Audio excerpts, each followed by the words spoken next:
You're good? Cool. Cool. Yep, So yep, yep. just awesome. So just to let you know, my baby's asleep. So if he wakes up, if I look over here, it's because I'm looking at the monitor, I'm not ignoring you. And if he wakes up, I'll just go and grab him and he can just join in. Okay, that's fine. That's completely fine. We seem Cool. to have a bit of a lag with the Yeah, video. that's what I noticed. I'm not too sure why. Well, I'll see how it goes. Otherwise, I can just use the recording anyways. Cool. So, hey, Okay, cool. I haven't spoken to you before. It's so funny because I've spoken to you on Instagram a few times. So I know, everybody, isn't it so weird when you finally talk to someone? yes, I know it is super odd. So everybody, this is Taylor. I don't know how to pronounce your last name, so if you want to pronounce it. Yep. So everyone always gets confused. It's Taylor Bubeck. So Bubeck. Okay, I was pretty hi. close. I feel like I said Bubeck, but Bubeck makes sense. Cool, That's what awesome. So everyone always says that. It's all good. so this is Taylor. Today she's going to be talking about her fitness story. I really like your story. I feel like I'm interested to hear what you have to say because you've come to like a really good, not end point, but you're at a place where I think you're really comfortable with yourself and you've gone through like a lot of things and you're sort of in a really good mind frame and know what you're doing and have a good relationship with food and all those sorts of things. So I think it's really good for people to see sort of where you've come from because sometimes people then realize, oh, like I can do this too, like you haven't always just known what to do and had it easy kind of thing. So I reckon we'll start all the way back with what sort of got you into health and fitness. What peaked and started you sort of into your journey? Yeah, for sure. So I agree with you. I feel like people see people on Instagram and immediately they're like, that's not achievable. I can't do that. I could never have that lifestyle. And like, first of all, that person never once had that, like, didn't have that lifestyle at one point in their life. So yeah, we all have somewhere where we start. And for me, I'm going to apologize straight up. One, I ramble a lot. Two, I swear a lot. And three, my journey, it's been 9 years now since I made the transformation, whatever you want to call it. So Yep. for me, it's kind of confusing with how my timeline goes. I have got like a rough idea in my head, but I could be a bit off with dates or whatever. But essentially, I started back in around about 2011. I was very overweight, very unhealthy, hated myself. I was always known as that I don't like saying this, but this is how I thought of myself back then. And I would never use these words now, but I always thought of myself as like the fat friend who's funny. Like, I had to have a good personality because I was that fat friend. Everyone loved me, but no one actually was like attracted to me because I was overweight. So that's kind of how I saw myself. And that was around about 2011, I decided to make a change. So I don't even know how old I was then, maybe around 19, 20. I literally don't even know. So I decided to make a change. I started with Ashy Bynes, believe it or not. I got Oh her my clean God. eating guide, and that's where it all kicked off for me. I started off with that. Yep. I got so into it. I loved it. I was also I did things very don't follow my path, but I did things very unhealthy. I took these Chinese appetite suppressant pills that I could get from my hairdresser. Like, it was so dodgy. Do not do that. But Appetite I was suppressant pills taking from your appetite hairdresser. suppressants. Yeah. That's like a tagline for something. Literally, it was so dodgy. And I remember, like, I would just do anything. I was so desperate to change. And then when I discovered clean eating, I thought, holy shit, this is it. Like, I've discovered the most amazing thing in the world. This is how I lose weight. And I actually can't even remember. I just got into it and started doing it. And I remember thinking I loved it. Like, I remember, this is so great. Like, I love this breakfast. I love eating 10 pieces of cut up kangaroo and 12 almonds. Like, I love this. That breakfast is amazing. Who wouldn't want to eat this for breakfast? Like, I literally remember sitting in my kitchen thinking that was amazing. And then, so I went with that. I lost so much weight. I became a cardio bunny. I was running to my gym, which was probably like a 20-minute run. I would then do a really, really intense like cardio class for like 45 minutes and then run home. I'd also go for a massive 1 to 2 hour walk every day. Like, I was just, it was extreme. Anyway, I lost around about 38 kilos. So do not recommend doing it that way. And then I did that pretty quickly, like really quickly, actually. That was in a space of about 6 months, I would say, from memory.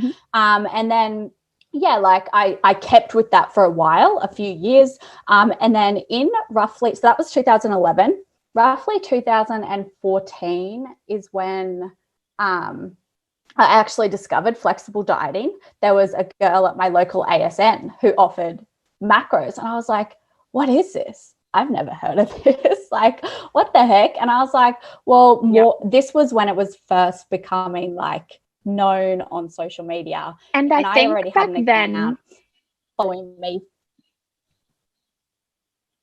Oh, I think you're frozen. There we go. Sorry. What I was going to say is, I think even back then, it wasn't even called flexible dieting. It was like known as like if it fits your macros, because it was just like, oh, if it fits your macros, like you can eat it. But then that became like all taboo, like, oh, you shouldn't be following if it fits your macros, because like then you're not getting the nutritional needs. So let's call it flexible dieting. Like, I literally, I've been through all of that. All those waves. I've ridden them all, and it's like, it's so funny to see the evolution of things we once do, and then they become, people on the internet are like, don't do that, that's unhealthy, that's restrictive, and it's like, stop telling people what to do, like, stop telling. It's like, I know people like that are giving issues, you know what I mean? Anyway, but that's so I discovered flexible dieting, or if it fits your macros. That's exactly what it was. I don't know if you know him, Nick Cheadle. Do you know him? No. I feel like I recognize the last name. Do you know Beck Chambers on Instagram? Yeah. Anyway, they're like, it's her partner. Anyway, he was like my first coach, and not my first, but like I got that girl from ASN to do my macros, loved it, got him as a coach. That's where it all started. And I was like, hey, this is actually cool. Like, this is science. And I love all that stuff. So I was like, cool. But like that's kind of how I started and transitioned into like finding a different way. Yeah. Okay, cool. So you really started off where I guess you just wanted to make that really big change. You were super overweight, and like you seeing yourself as like the fat friend. So you sort of tried to overcompensate with your personality.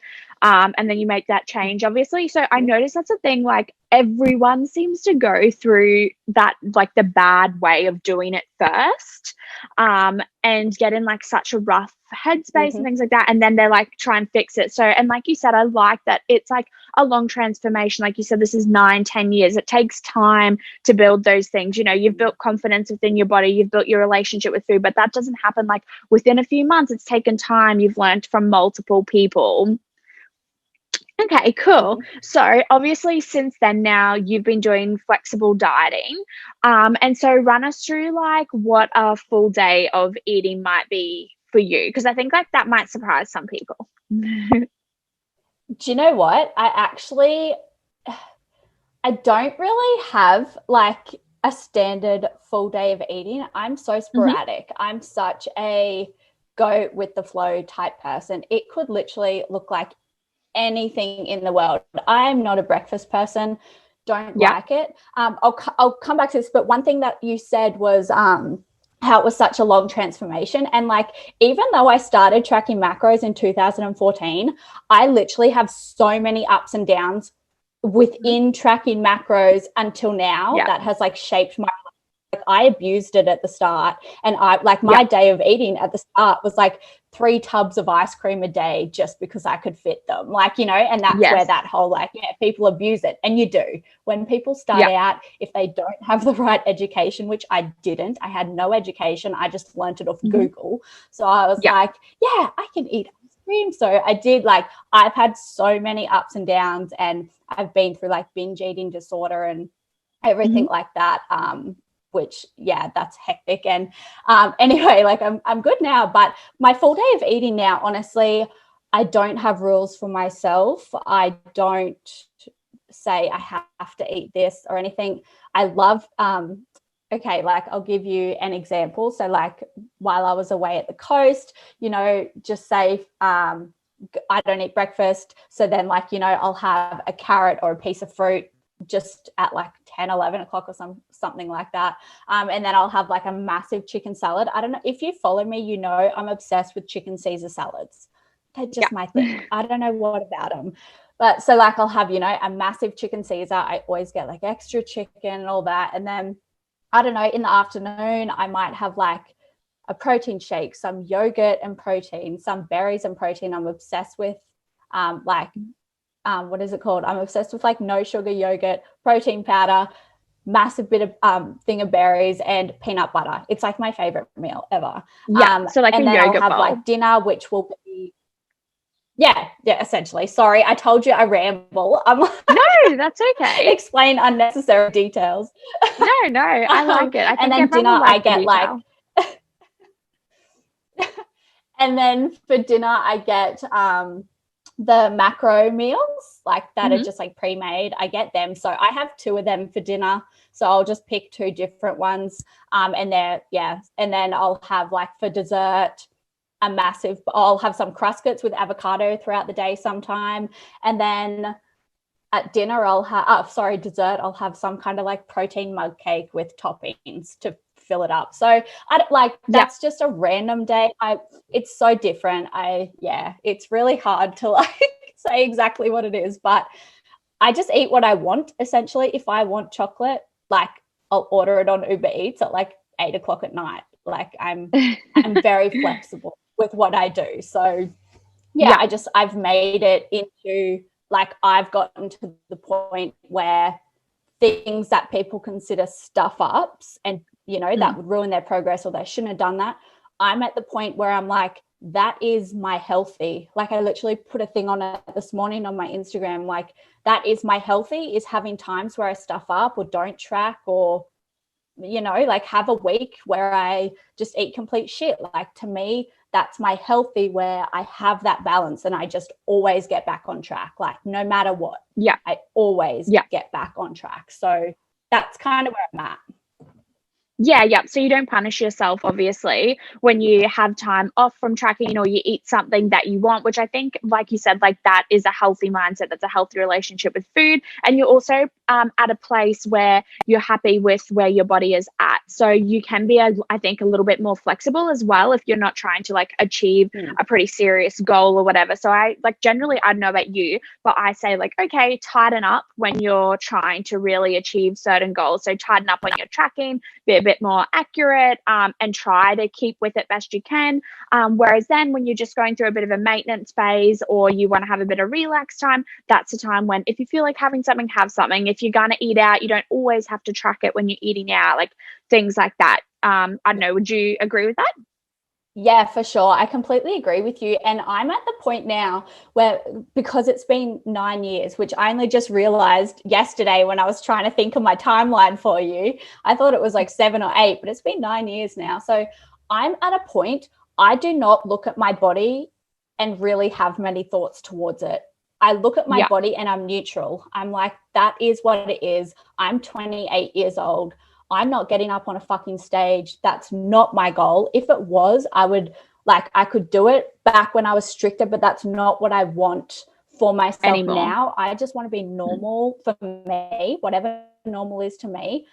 And like, I love competing. I love all of that stuff, but I just feel like that's not who I am. That's not what I want. I just want to be neutral towards my body. I've hated myself for so many years that I'm just at a point where I'm like, I align my actions with where I am, and I know that the two relate. And I'm just like, you know what, if I'm feeling a little bit puffy or a little bit gross, cool, it's time to actually increase my protein and stop eating fucking a whole bag of popcorn every night. You know what I mean? Just like tightening things up. So having that education and knowledge over all these years has led me to this place where I'm just so body neutral.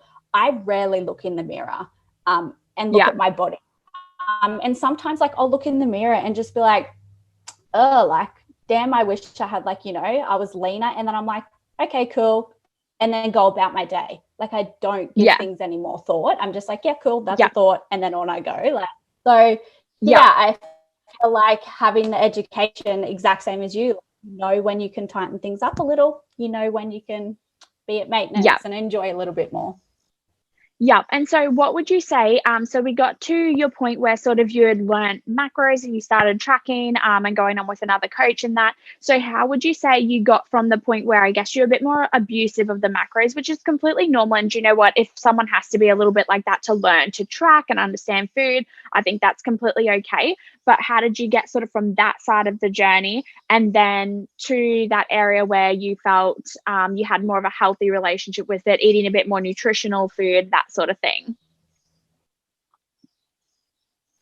Yeah, for sure. So essentially I had several coaches. I've had several coaches now, and it was like I wanted different things from different coaches. So I was with some coaches and I would like lie to them about what I was eating. Like I was like, yeah, I'm hitting my macros, when like I knew very well I was like eating just ice cream all day. And like, so I feel like I abused it so much. And I feel like you're right.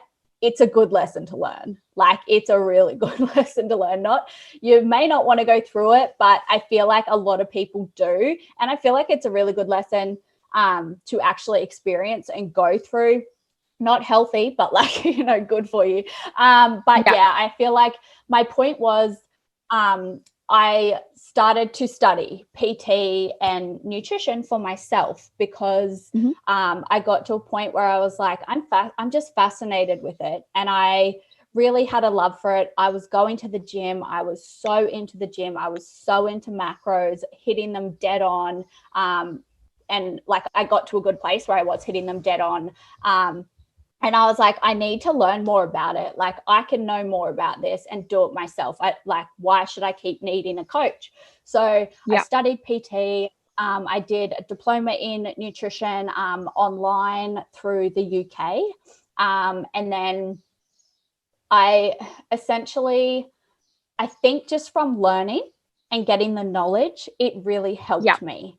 Like I don't know, I don't really know how to explain it, but I feel like it started as like a hobby for me, and then it actually became like something that helped me mentally deal with things. And you know, like lots of stuff happens in people's lives like that people don't even know about, and it's like you're trying to deal with all that stuff. And I feel like your nutrition and your mindset and your exercise, it all can relate to it. So I feel like I went through a tough time in my personal life where that was what I could do, was my nutrition and exercise and that. So I really like got to a good place and everything like that. And then when I got to the good place, that's when I went through a breakup and then came into binge eating disorder. But anyway, but I do, as I said, my journey, like so ups and downs. And I think that's important though, because like no one is just like smooth sailing. Like if you look at someone's weight loss journey, no one just has like a graph that goes like this.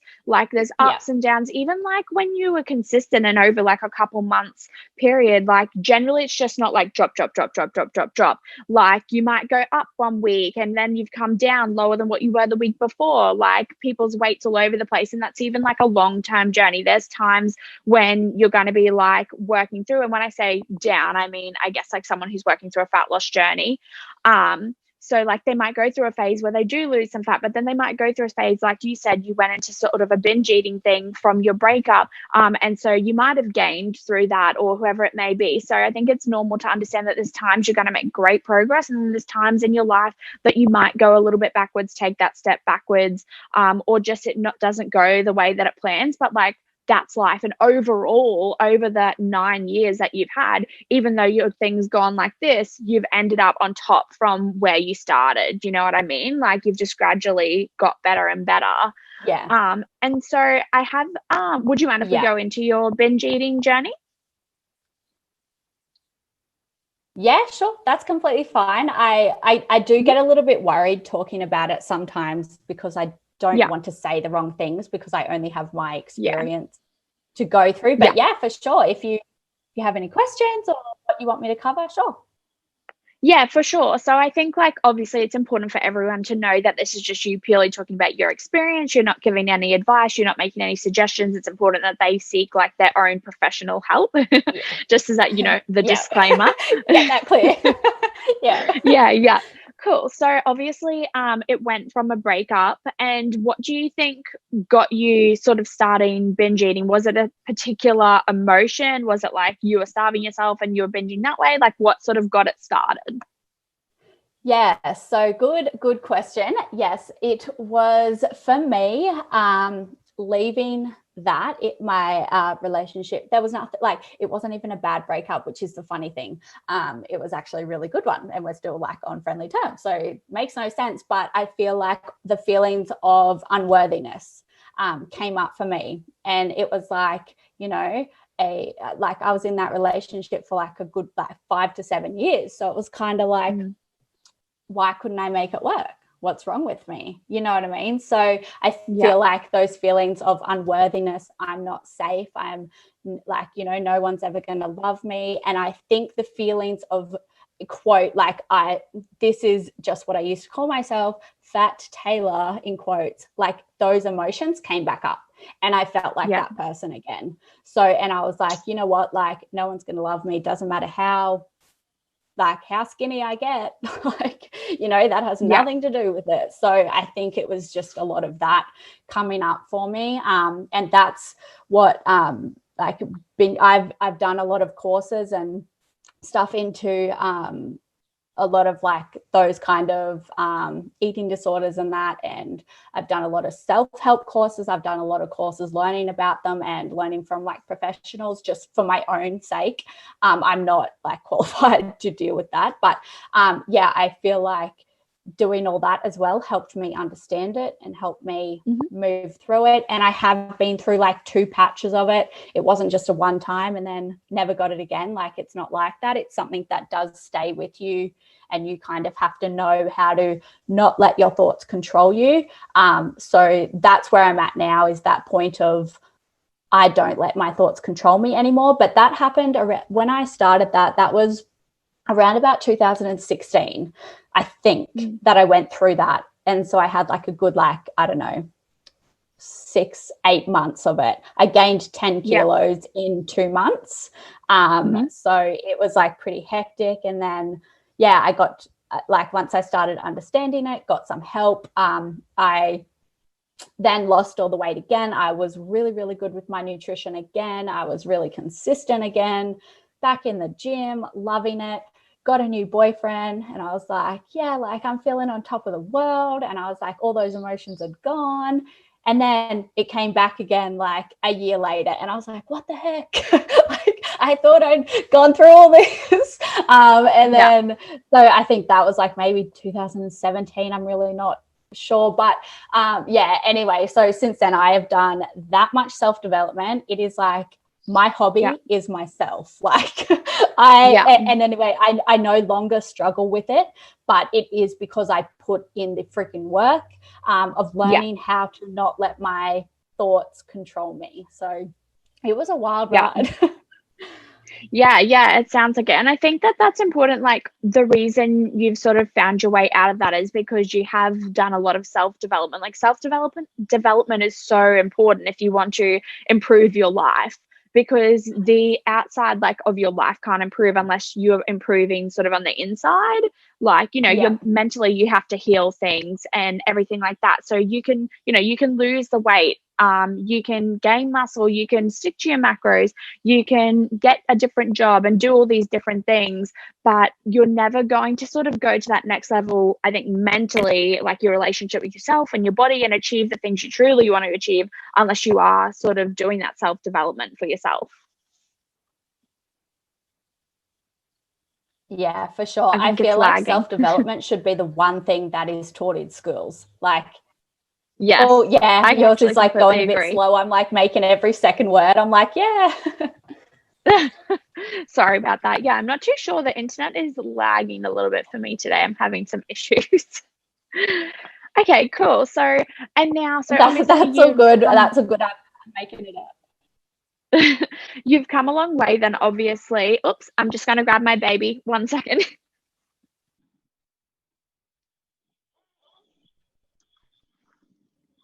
Okay, I'm back. He's just going to join us for the podcast. Hello, little one. Say That's so hello. good. Okay. Yeah, so So obviously you've come a long way, and developed a lot, as well as your self development, which I have noticed like you've been doing even more and more now. And so it's been a few years since you've yeah, done your binge eating and everything like that, and come out of that, and now you're really at a point, like I noticed at some stages, like when I've watched your Instagram story and that, from time to time, like on weekends sometimes, like you'll really enjoy the weekend, like you said, like if you want to have some food or anything like that, like you will, and then you've mentioned like during the week you'll kind of make up for it, like you'll adjust your goals. So did you want to tell me sort of about that?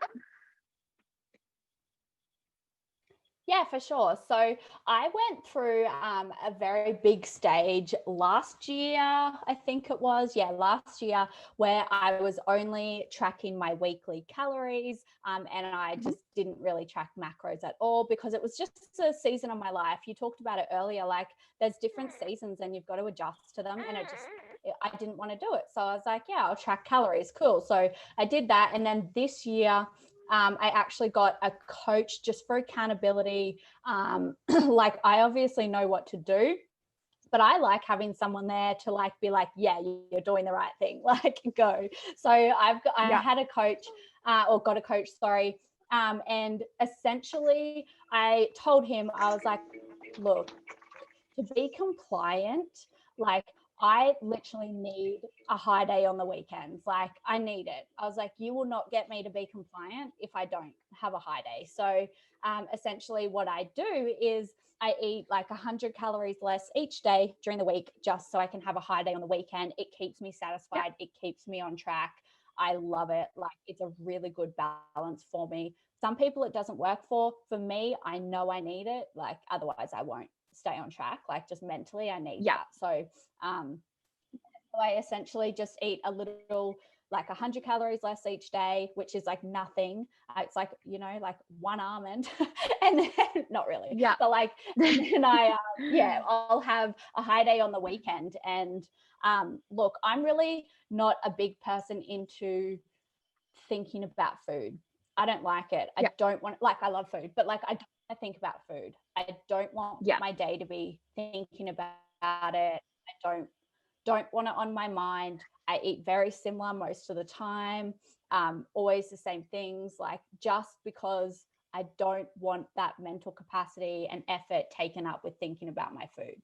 Like it Yeah. literally just keeps you alive. You can always get it. Like I just don't see the Yeah. point in all the hype around. Yeah, I don't know. Yeah. Yeah. Yeah, no, cool. Makes sense. I think that's good to talk about, like, so people know that that's something that they can implement. Like, if they struggle on weekends, like maybe if they've got a coach, they can let their coach know and ask if that's something that they can do, you know? Okay, cool. And so, how much Yeah. weight have you lost total from like your start to now? So total I've lost, so I got down to 48. I'm just going to quickly do this on the calculator. So I got down to 48 at my lightest. Yeah. So that means I was rough, it was like 38 plus. So I was roughly around like the 86 to 90 kilo mark at my Mhm. heaviest. Yeah. And very, very healthy. And then lost all the weight, went to 48, extreme cardio bunny, Then I gained an extra 10 kilos, got up to around about 60 because I was abusing macros. And then when I finally figured it out, I dropped down to around about 53, 55, and I was really comfortable, really good. And then I went through all my binge eating, got up to around about 65. And then anyway, now I sit around about like 60 kilos and that. So I feel like I've lost a lot of weight, but then I have over the years slowly been gaining it back, because when I was at my leanest, I lost my period. I wasn't healthy. It was actually really, really bad. I looked like a bobblehead. Like my head was like so big on my tiny little body. So I feel like I got down really, really low, and now I'm slow. Like I'm at a really healthy body fat percentage at the moment. Like I'd be sitting at around about 26 or something like that percent. And like, honestly, my period is so regular. Like I'm healthy. I eat foods I love. Like, you know, I exercise when I want, not because I have to, because I genuinely love it. So I'm in a really good place. Yeah, that's awesome. And so if you could give like one piece of advice to other people who are in their health and fitness journey at the moment, what would it be? Okay, so this one's so hard because there's so much advice you could give to someone starting out. What I would say is focus on it's so hard.